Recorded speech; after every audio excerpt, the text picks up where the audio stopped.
Hello everyone, welcome back to a banner review of the brand new Hell. This is the first Ragnarok Festival.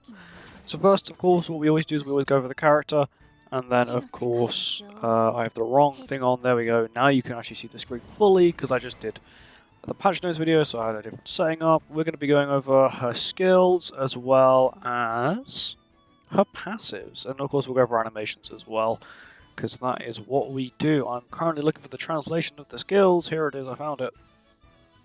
Okay, so first thing we're going to do is we're going to go look at her. We'll look at her animations. So her first skill, which is this one here, is called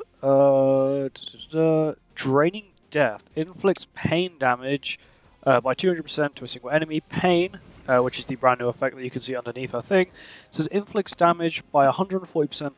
No, I'm reading the wrong one. At the use of a skill, for every origin of pain stack on the enemy, increases attack-related stats by 12%. So what that stack is, I don't think I can actually show you. Let's get her to deal some damage quickly.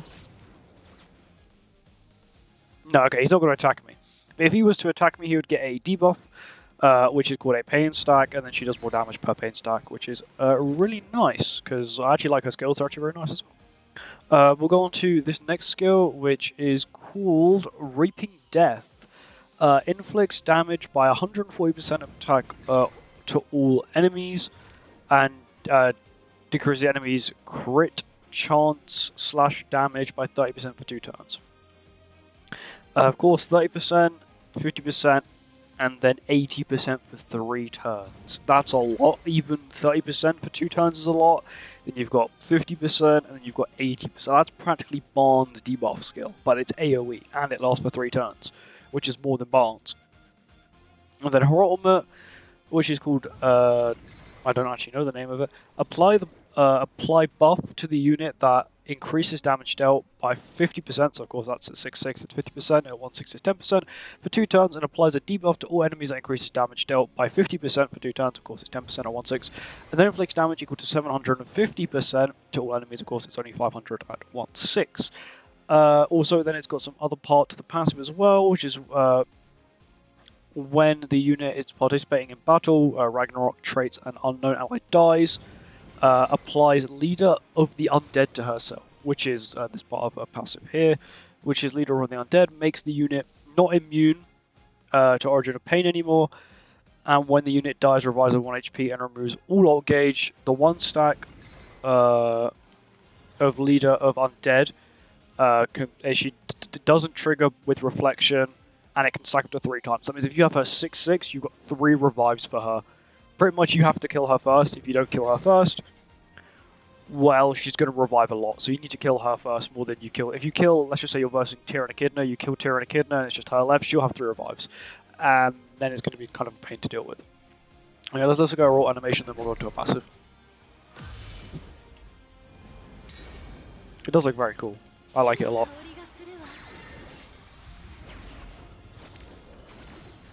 Big Reaper.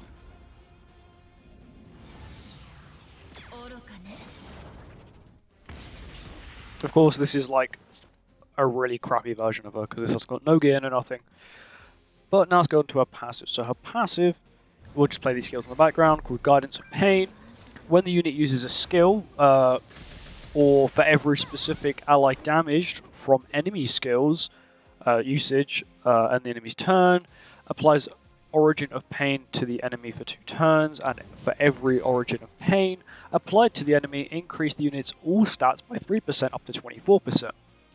And for specific allies in battle, so either Ragnarok or Unknown, ally in the battlefield, increase the unit's attack by 7%, so it's another 21% attack if you've got a full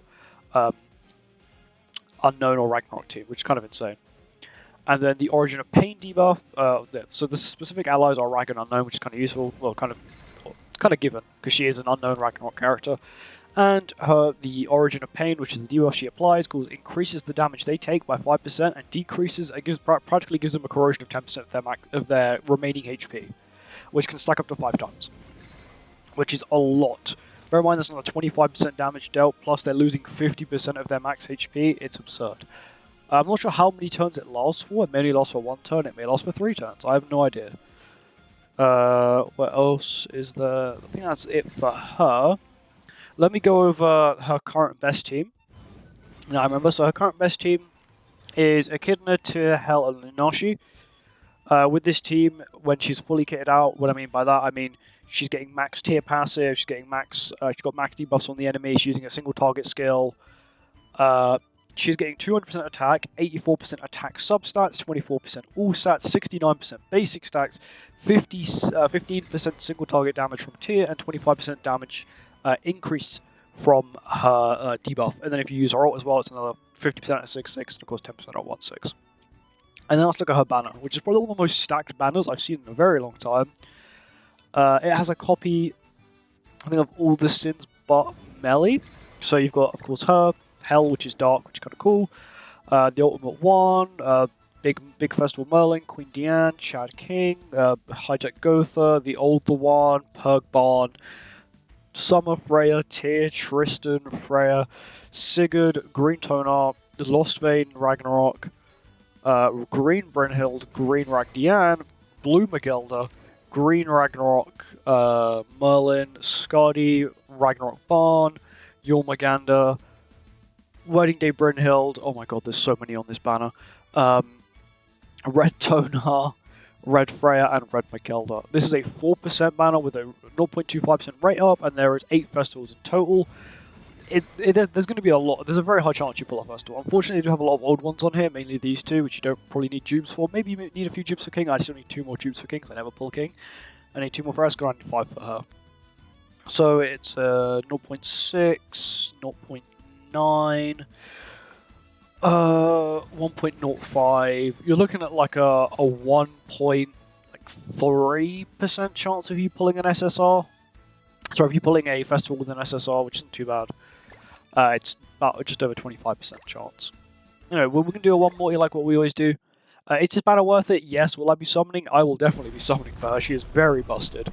And of course I don't pull an SSR. Typical. But also I am actually going to go over, whilst I remember, I'm going to go over the free multi.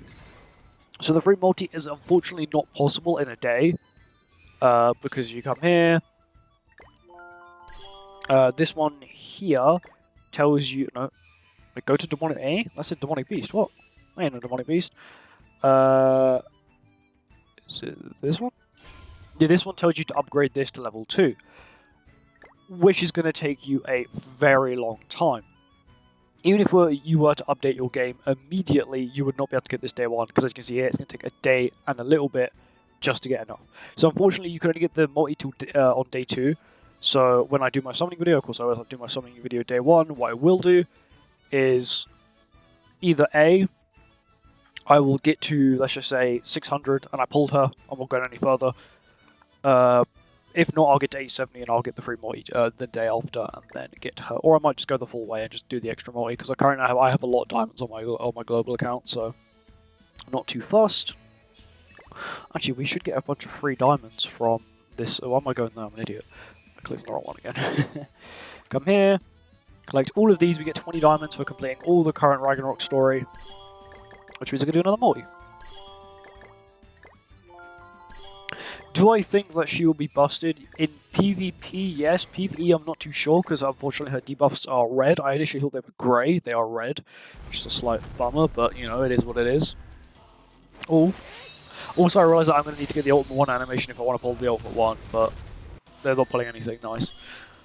But overall, this banner seems very good. 4% banner, which is nice as well. Of course, you can only pick her at the end. But it is nice to have a first Ragnarok Fest. I was sort of not expecting it, because it's been quite a while. I thought they would have done one for the 1-year anniversary, but they didn't. But yeah, it's nice to have a Ragnarok Fest. And the fact they put all Ragnarok characters on here. Green Escanor is not on here, but I guess Green Escanor is actually very good now. But I do wish you all good luck on your summons. And I'll see you guys tomorrow with my summon video. So, goodbye.